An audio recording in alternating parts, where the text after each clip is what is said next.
ज़्यादातर लोग, सभी लोग, बहुत सारे लोग होते हैं। एक व्यक्ति बहुत सारे चेहरे रखता है। इसी बात का प्रतिनिधि दशानन है अपने 10 सरों के साथ। तो हर इंसान के भीतर बहुत बहुत सारे हिस्से होते हैं।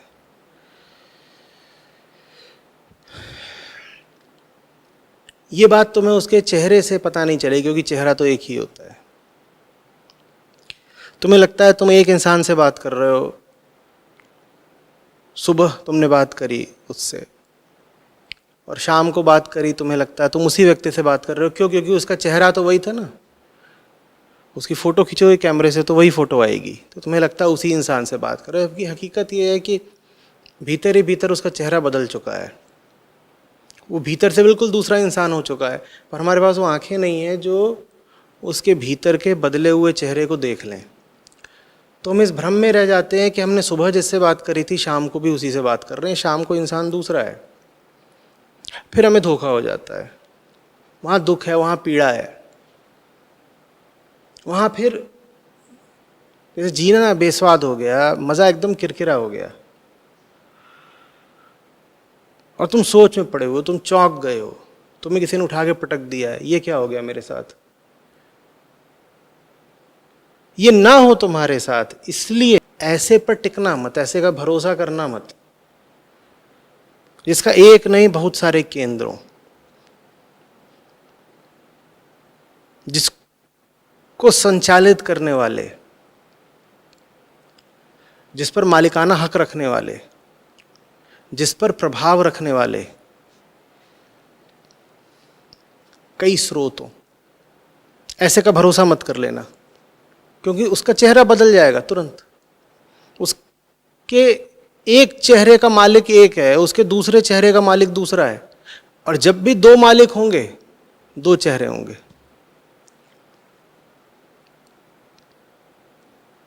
समझ में आ रही बात? और हम में से ज़्यादातर लोगों के बहुत सारे मालिक होते हैं, बहुत सारे चेहरे होते हैं। इसीलिए हम दूसरों को शरण तो क्या देंगे, हम स्वयं को शरण देने लायक भी नहीं होते। हम दूसरों को सलाह तो क्या देंगे, हम स्वयं को सलाह देने लायक नहीं होते। हम दूसरों को रोशनी क्या देंगे, हम खुद को रोशनी देने लायक नहीं होते। समझ में आ रही है बात? देखो, ये मन है ना हमारा, मन, ये बनता ही कैसे है? ये ऐसे बनता है कि जैसे एक संतरा ले लो, संतरे की फांके हैं। अब बाहर से संतरा कैसा लग रहा है? एक है। छिलका उतारो तो अंदर असलियत क्या है? फांके हैं। संतरे की तो फिर भी सारी फांकें एक ही तरह का रस रखती हैं, एक ही जैसी दिखाई देती हैं, एक दूसरे की समतुल्य होती हैं। हमारी फांकें सब बिल्कुल अलग अलग होती हैं। हमारी एक नीली फांक होगी, एक पीली फांक होगी, एक छोटी होगी, एक बड़ी होगी, गोल होगी, एक तिकोनी होगी। और वो सब अलग अलग कैसे हैं? तुम्हारे घर में एक तरह का माहौल था, तुम्हारे भीतर एक फांक बन गई। फांक, फांक का मतलब ही होता है हिस्सा, खंड। तुम्हारे घर में एक तरह का माहौल है और तुम वहां से निकल करके अपने स्कूल पहुंचते हो या अपने कॉलेज, वहां बिल्कुल एक अलग तरह का माहौल है। दो फांक तुम्हारी बननी निश्चित है।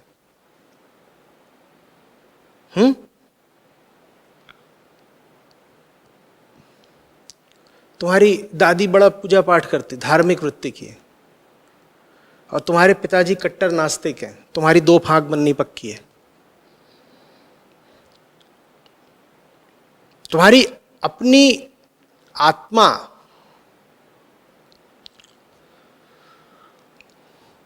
तो सब प्रभावों को हटाकर उभर कर सामने कभी आने नहीं पाई। उसकी जगह हुआ क्या? उसकी जगह हुआ ये कि तुम्हें अहंकार के कई केंद्र दे दिए गए, जिसमें से एक केंद्र वो था जो तुम्हें पिताजी से मिल गया, एक स्कूल से मिल गया, एक दादी से मिल गया, एक तुम्हारे पसंदीदा नेता से या अभिनेता से मिल गया। एक किसी उपन्यास से मिल गया, तुमने पढ़ लिया।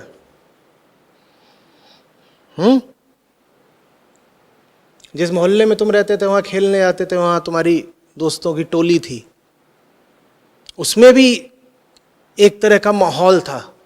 क्या माहौल था? कुछ था।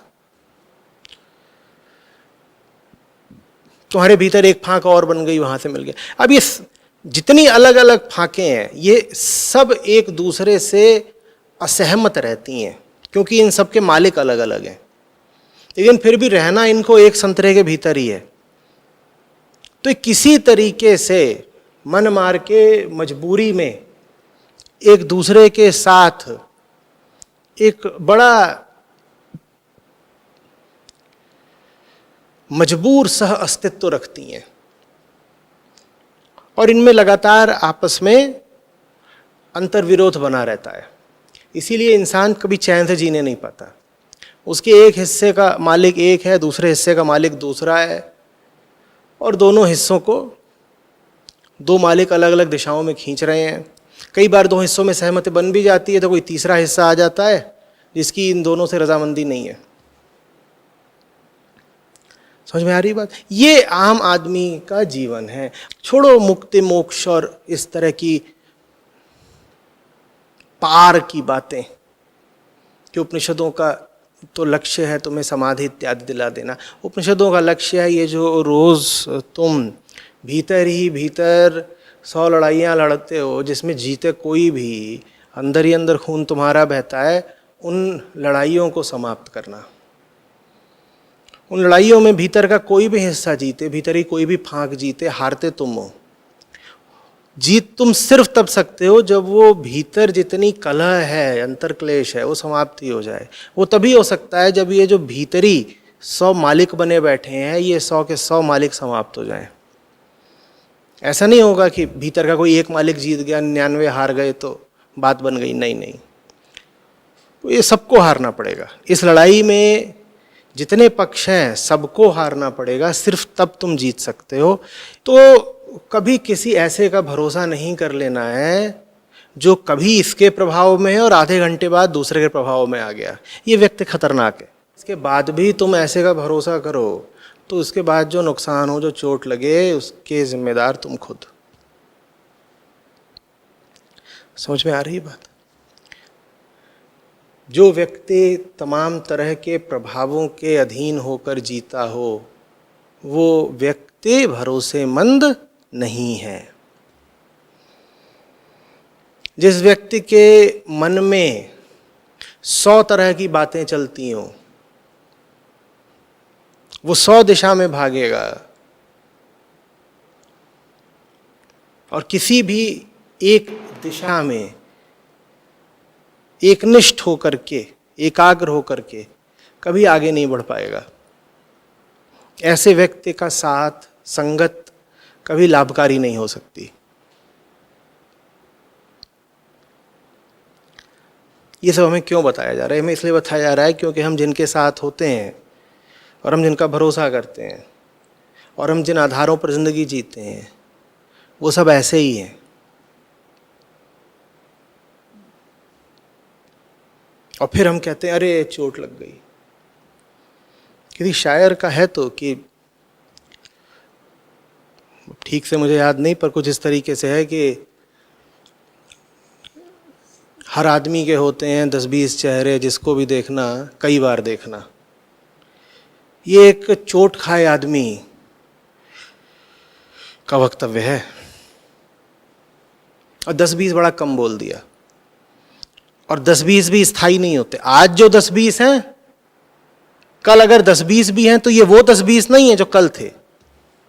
वो 10-20 भी निरंतर बदलते रहते हैं।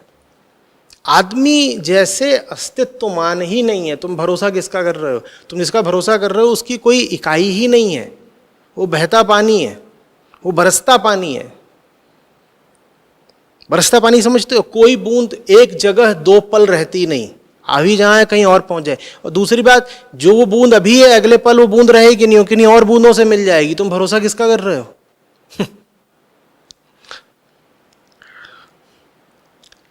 और पता नहीं उसे क्या बन जाना है। वही जो बूंद है मिट्टी पे पड़ गई तो क्या बन जाएगी? हम ऐसे ही हैं, बूंद की तरह, मिट्टी पे पड़ गए तो मिट्टी बन जाते हैं।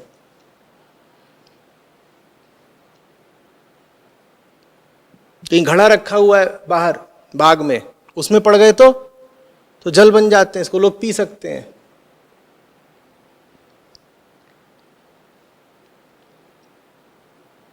कीचड़ में पड़ गए तो कीचड़ बन जाते हैं। और ये भी हो सकता है कि ऊपर से नीचे आते आते हम इतने हिस्सों में टूट जाएं कि हम नीचे कभी पहुंचे ही नहीं, हवा में ही बहने लग जाएं। लो, हम हवा बन गए। हम भरोसा कर किसका रहे हैं? और हम स्वयं भी ऐसे ही हैं। हम जिनका भरोसा करने जाते हैं वो ऐसे हैं, और हम जो भरोसा करने निकलते हैं हम भी ऐसे ही हैं। जिसे मैं कहते हो, अहम, वो है ही नहीं।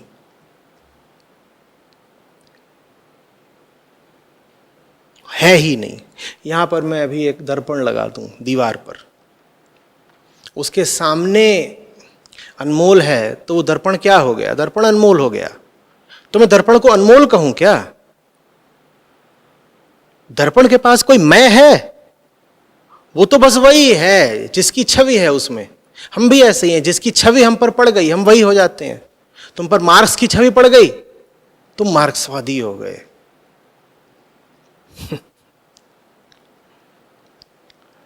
तुम पर कल किसी और की छवि पड़ जाएगी, तुम वो हो जाओगे। दर्पण के पास अपनी कोई अस्मिता है?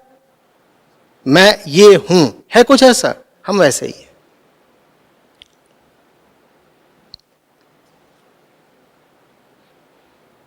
और दर्पण हमसे लाख गुना बेहतर है, क्योंकि कभी वो मैं नहीं बोलता। तुम ऐसे हो जाओ कि जिसकी तुम पे छवि पड़ती है तुम वैसे ही हो जाओ, लेकिन मैं नहीं बोलो, तो फिर तो बहुत बढ़िया बात थी। लेकिन हमारा खेल ऐसा है कि अभी उसमें अनमोल आ गया तो वो बोलेगा मैं अनमोल, थोड़ी देर में उसके अंदर कुणाल आ गया तो बोलेगा मैं कुणाल, और उसका तुम भरोसा करने लग गए। भरोसा कैसे करने लग गए? जब वो बोला मैं अनमोल तो तुमने कहा ये बढ़िया है, ये तो मैं अनमोल है। तुमने कहा अभी अनमोल मिल गया है, अनमोल मिल गया, अनमोल मिल गया। और दर्पण ने जब मैं अनमोल बोला तो बड़ा मुस्कुरा के बोला था मैं अनमोल, और तुम वाह अनमोल मिल गया। थोड़ी देर में तुम लौट के आए तो उसके सामने कौन खड़ा? क्या बोल रहा है दर्पण? मैं कुणाल। अब तुमको लग गया झटका कि ये क्या हो गया हमारे साथ, तो धोखा हो गया।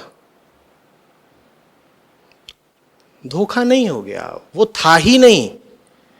उसने वो धोखा देने के लिए भी नहीं था, वो धोखा दे ही नहीं सकता, वो है ही नहीं। तुम उसको क्यों जीवंत मान रहे हो? तुम क्यों उसको चैतन्य मान रहे हो? हम में से अधिकांश लोग चैतन्य है ही नहीं।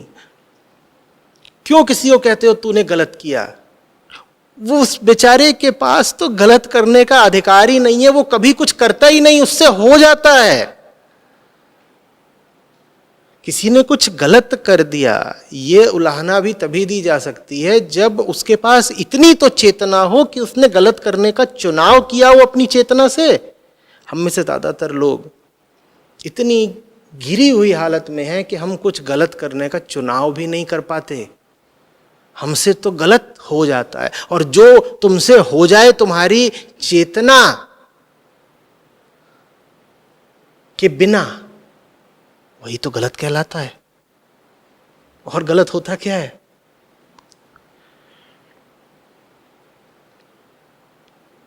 और ये सारे भ्रम उत्पन्न होते हैं किसी व्यक्ति को एक स्थिर इकाई मान लेने से। और वो हम क्यों मान लेते हैं? क्योंकि समय दोष के कारण, काल भ्रम के कारण, जब एक इंसान का शरीर देखते हो तो वो शरीर तुम्हें वैसा ही दिखाई देता है जैसा कि कल था और परसों था।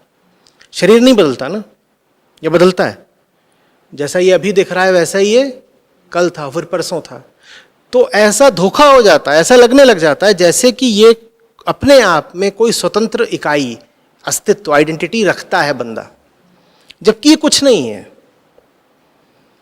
ये बहता पानी है। अब जैसे तुम उसको ले लो, आईने को ले लो। आईने का भी अपना एक आकार हो सकता है ना, मान लो गोल है, चौकोर है, जैसा भी है, आकार तो है ना। तो आईना जैसा परसों दिखता था वैसा आज भी दिखता है, आईना जैसा कल दिखता था वैसा आज भी दिखता है। लेकिन आईने में जो परसों दिखता था वो आज नहीं दिखेगा, आईने में जो कल दिखता था वो आज नहीं दिखेगा। हम वैसे ही है। तो हमारी देह तो नहीं बदलती, और देह का न बदलना दूसरों को और हमको दोनों को धोखे में रख जाता है। हमें लगता है ये बंदा, ये इंसान, ये व्यक्ति वही तो है, वो वही नहीं है। ये तो छोड़ दो कि 2 दिन, वो 2 पल में बदल गया।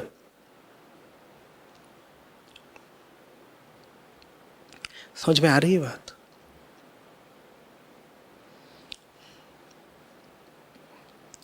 जो प्रभावित होने को तैयार है उसका भरोसा मत करना, क्योंकि वो है ही नहीं, वो छाया भर है। दर्पण तुम्हारी छाया दिखाता है तुमको।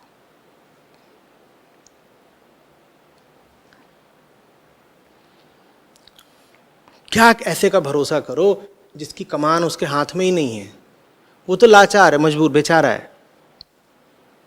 उसको तो दोष भी नहीं दे पाओगे अगर वो धोखा दे गया तुमको, क्योंकि वो धोखा देने के लिए भी तो अपनी कुछ संप्रभुता होनी चाहिए ना। धोखा देने के लिए भी भीतर कुछ स्वतंत्रता होनी चाहिए ना, जो फैसला करे कि अब मुझे धोखा देना है। वो तुमने धोखा भी नहीं दिया, उससे हो गया हो गया। गलती तुम्हारी है कि तुमने ऐसे का भरोसा किया, उसकी शरण गए या उसके निकट गए, उसको संगति दी, उससे हो जाता है। हम ऐसे ही हैं, हम कुछ नहीं करते, हमसे हो जाता है, हमसे हो जाता है। समझ में आ रही है बात?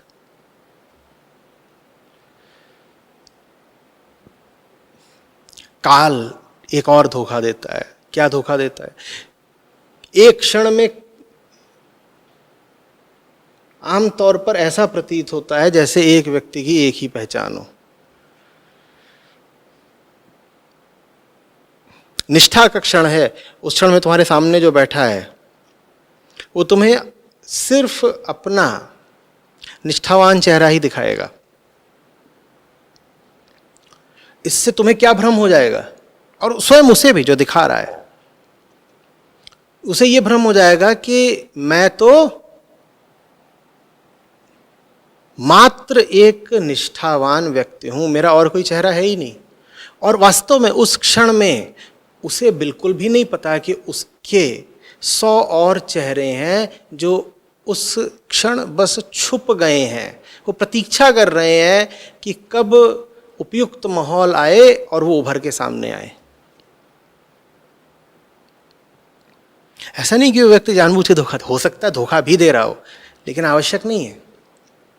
स्वयं उसको भी यही लग रहा है कि मैं तो बिल्कुल अभी एक चित्त हूं।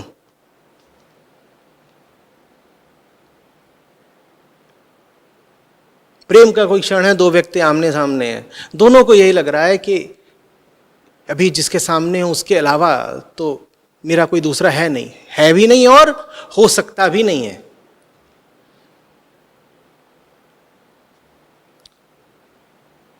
दोनों को ही पता नहीं कि दोनों के ही 100 स्वामी और हैं जो बस उचित पल की तलाश में हैं।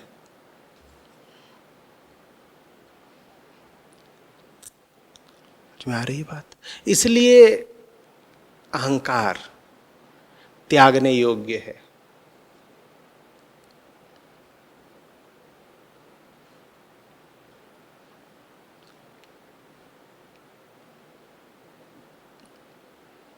क्योंकि उसे त्यागने की कोई जरूरत नहीं है, वो है ही नहीं।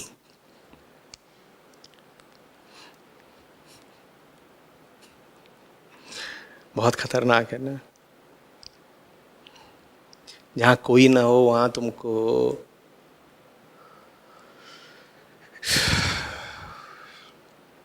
ये भरोसा हो जाएगी कोई है। क्या होता है फिर? क्या होता है? कोई था नहीं पर तुम्हें लगा बहुत सारे हैं। फिर क्या होता है? पूरी जिंदगी हमने ऐसे ही बिताई है ना? और फिर बीच बीच में चिल्ला उठते हैं, धोखा हो गया, धोखा हो गया। अरे तुम्हें धोखा देने के लिए भी कोई था नहीं। तुम इस कमरे में बैठे हो, तुम्हें पूरा भरोसा है बगल के कमरे में 5 लोग हैं, तुम जब बुलाओगे वो तुम्हारी मदद के लिए आ जाएंगे। बड़े प्रेमी लोग हैं। जब तक दरवाज़ा बंद है और तुम्हें ज़रूरत नहीं किसी के सहारे की, तब तक तुम अपनी मधुर कल्पना में मग्न रह सकते हो। मैं यहाँ बैठा हूँ, वहाँ 5 मेरे हैं, मेरा परिवार है, मेरे दोस्त यार, मेरा संसार है। लेकिन जिस पल बुलाओगे कोई आएगा नहीं। क्यों? क्योंकि वहाँ कोई था ही नहीं। इसलिए नहीं उन्होंने धोखा दिया है, इसलिए कि वहाँ कोई था नहीं।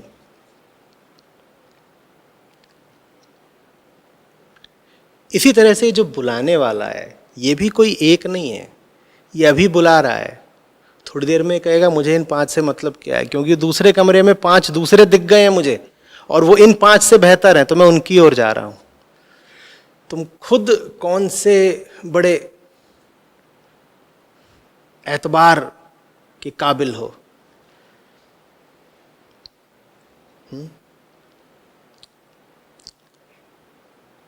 अब बताओ उस व्यक्ति का क्या होगा जो अपने विचारों पे चलता है, जो सोचता बहुत है। उसके साथ मूल समस्या क्या है?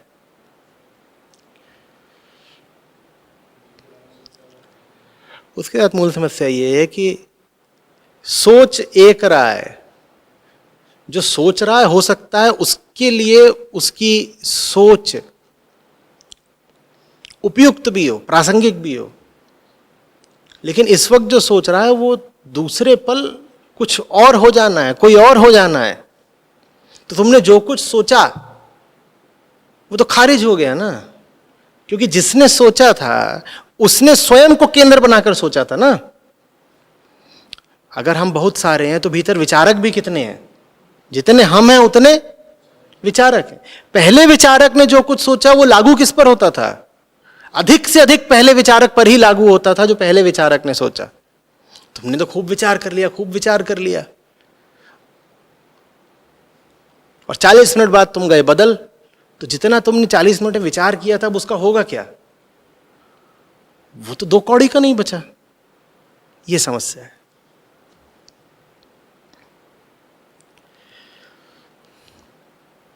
समझ में आ रही है बात?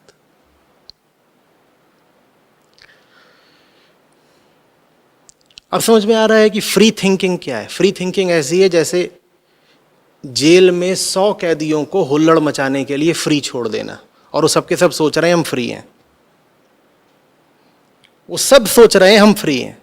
100 अलग अलग हैं और हैं 100 के 100 जेल के भीतर ही। पहली बात तो 100 अलग अलग हैं, वो भिन्न भिन्न है, खंडित हैं। और दूसरी बात ये 100 के 100 जेल में है। लेकिन इन 100 के 100 को गुमान क्या हो गया है कि हम तो फ्री हैं। और उनकी फ्रीडम का अर्थ क्या है? जेल के भीतर हुल्लड़ मचाओ।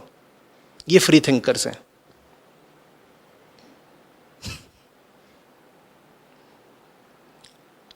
जंगली मांसाहारी पशुओं की एक गुफा है, एक बड़ी और काली और गहरी गुफा है, और उसमें बहुत तरह के जंगली भूखे हिंस्र पशु बैठे हुए हैं, अलग अलग जातियों के, सब भूखे हैं। और बीच बीच में वो एक दूसरे पर भी आक्रमण कर देते हैं। जो ज़्यादा ताकतवर हुआ वो दूसरे को चबा जाता है। वो इस तरीके के हैं। और तुम घुस जाओ उस गुफा में, तुम्हारा क्या होगा? तुम्हारा क्या होगा? वो जो गुफा है वो बाहर से देखो तो दिखाई पड़ती है एक अखंड इकाई, है ना। उस गुफा को एक व्यक्ति मानना, वो गुफा को मानना एक व्यक्ति। वो बाहर से लग रहा है एक इंसान है, लेकिन उस इंसान के भीतर 100 तरह के हिंसक हिस्से हैं। वो हिस्से एक दूसरे पर भी आक्रमण करते रहते हैं। अब तुमने तो एक इंसान के भीतर प्रवेश किया, पर वो उस इंसान के भीतर 100 हिस्से हैं और वो 100 के 100 हिंसक। कुछ पता नहीं चलेगा कि तुम्हारा कौन सा अंश किसके मुंह में गया। यह पक्का है लेकिन कि एक व्यक्ति जिसकी आंतरिक भूख शांत नहीं हुई है, उसकी संगति करोगे तो वो 100 तरीके से तुम्हें खा जाएगा। उस गुफा की भूख अभी शांत हुई है? नहीं, बहुत भूख है वहां पर, 100 तरह की भूख है। और गुफा का दरवाजा बड़ा है, वो तुम्हें बुलाती है, आमंत्रण देती है, आओ आओ आओ आओ, बुलाओ, आओ, आ जाओ ना, आ जाओ ना। और तुम्हें कुछ दिखाई नहीं पड़ेगा। बाहर गुफा पर सूरज की रोशनी है, सुंदर दिखती है गुफा दूर से देखो तो। भीतर गुफा के क्या है? बस अंधकार। तो तुम्हें पता नहीं चलेगा बाहर से कि गुफा के भीतर क्या है। और गुफा का मुंह बड़ा है, ऐसा लगता है कि न्योता दे रहा हो, आ जाओ ना, आ जाओ ना। और तुम भीतर घुस जाते हो। गुफा भूखी है, वो गुफा हम है। समझ रहे हो बात? भूखे की संगत करोगे तो तुम्हें निवाला ही बनाएगा, और क्या करेगा।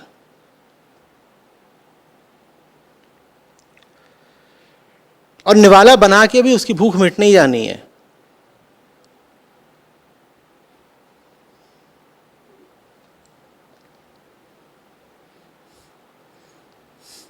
उसे तुम्हारे गोश्त का स्वाद मिल गया, वो तुम्हारे जैसे अगले को आमंत्रित करेगा। वो गुफा के बाहर आमंत्रण पत्र ही छपवा के लगवा देंगे, आइए आइए। पहले तो फिर भी एक दूसरे को खाते थे, एक के बाद दूसरा, दूसरे के बाद तीसरा।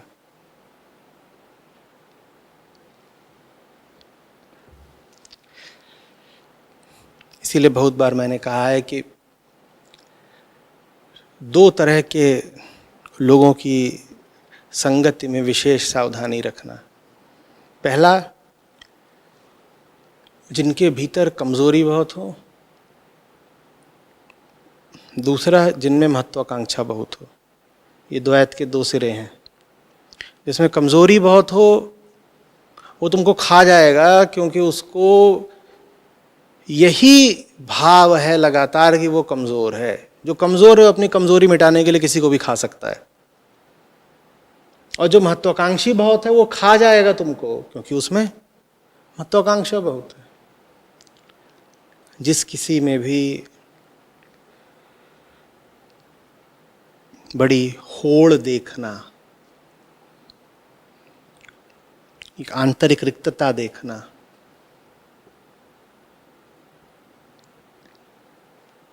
जिस किसी के भी अस्तित्व में एक अंदरूनी अव्यवस्था या असंतुलन देखना, समझ जाना कि तुम उसके लिए सिर्फ एक शिकार होने वाला हो। और अगर ऐसा कुछ स्वयं में देखना तो समझ जाना कि तुम अपना ही ग्रास बनने जा रहे हो, तुम खुद को ही खा जाओगे।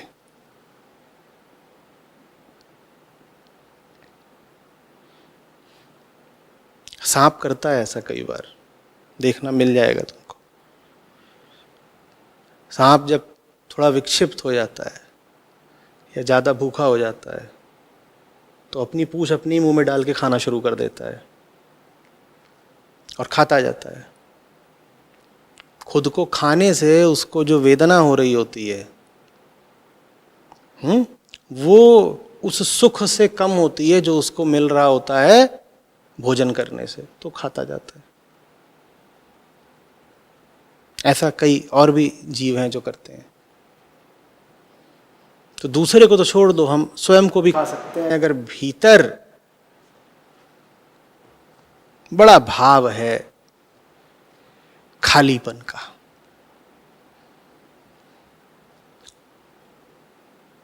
अकेलापन, रिक्तता,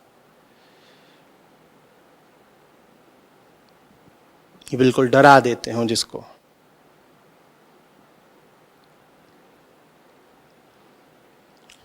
व्यक्ति गलत केंद्र से चल रहा है, गलत केंद्रों से चल रहा है।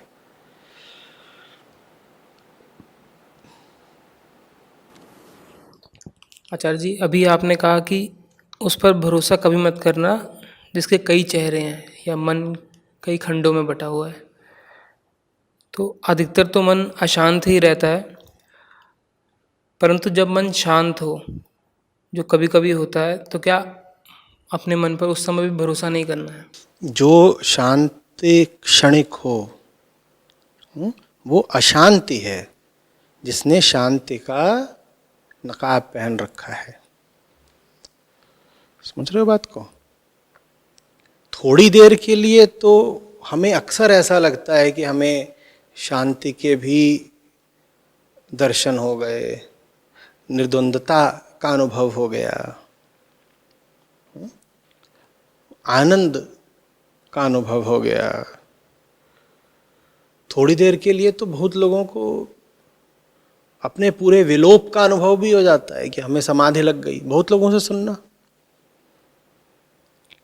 जो भी अनुभव समय के एक क्षण में शुरू हुआ हो और समय के दूसरे क्षण में समाप्त हो जाता हो, वो अनुभव एक धोखा मात्र है।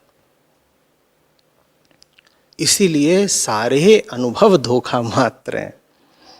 इसीलिए वास्तविक शांति वो होती है जिसका कोई अनुभव नहीं होता, जो सब अनुभवों से परे होती है। माने जब तुम सब अनुभवों से परे होते हो, चाहे वो शांति के अनुभव हो चाहे अशांति के अनुभव हो, जब तुम उन सबसे परे होते हो, उसको कहते हैं अद्वैत शांति। क्योंकि वो शांति न शुरू हुई है न खत्म होगी, और खत्म होने के बाद उस शांति के किसी विपरीत का भी तुमको अनुभव नहीं हो जाएगा। समय में तुमको जो शांति अनुभव होती है वो द्वैतात्मक शांति है। द्वैतात्मक कैसे है कि शांति से पहले क्या थी? अशांति, और शांति के बाद भी क्या होगी? अशांति। एक क्षण में शांति अनुभव होना शुरू हुई थी, एक क्षण में शांति अनुभव होना खत्म हो जाएगी। ये शांति है ही नहीं, ये अशांति का ही एक रूप है। अधिकांशतः हमको अपने पूरे जीवन काल में वास्तव में शांति का एक भी क्षण नहीं मिलता। क्यों? क्योंकि हम क्षणों में शांति तलाश रहे होते हैं। हम क्षणों में शांति शांति क्षणों में नहीं है। शांति तब है जब क्षणों के प्रवाह में चाहे अशांति हो चाहे शांति हो, बहुत कुछ होता रहता है, वो बाहरी भीतरी प्रकृति पर निर्भर करता है, वो सब चलता रहता है।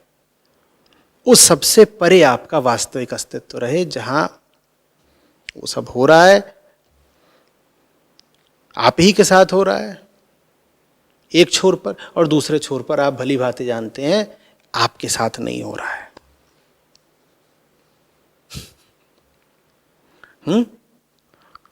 आप उस छोर को काट नहीं सकते जहां आपके साथ हो रहा है।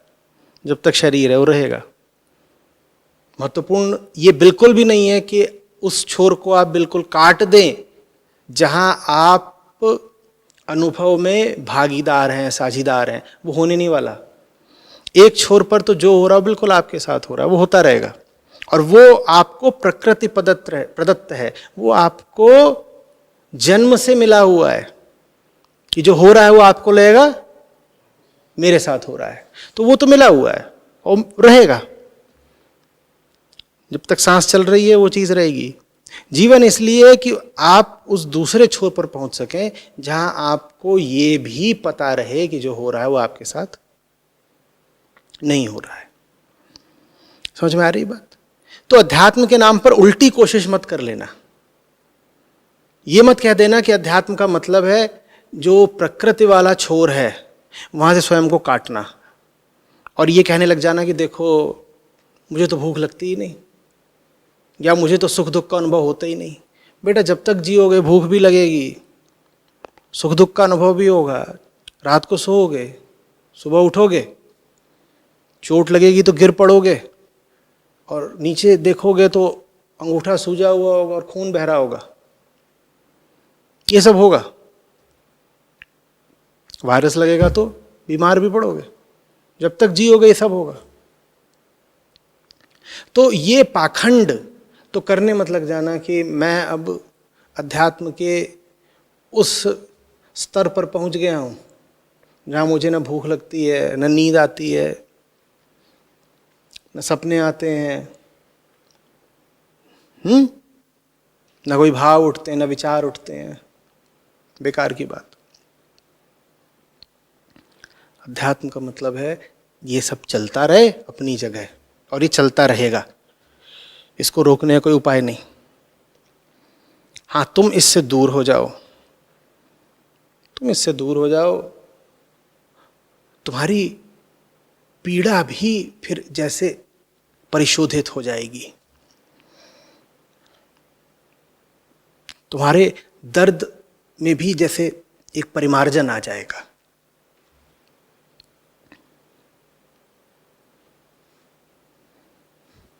तुम्हारी आह भी शुभता के एक केंद्र से निकलेगी।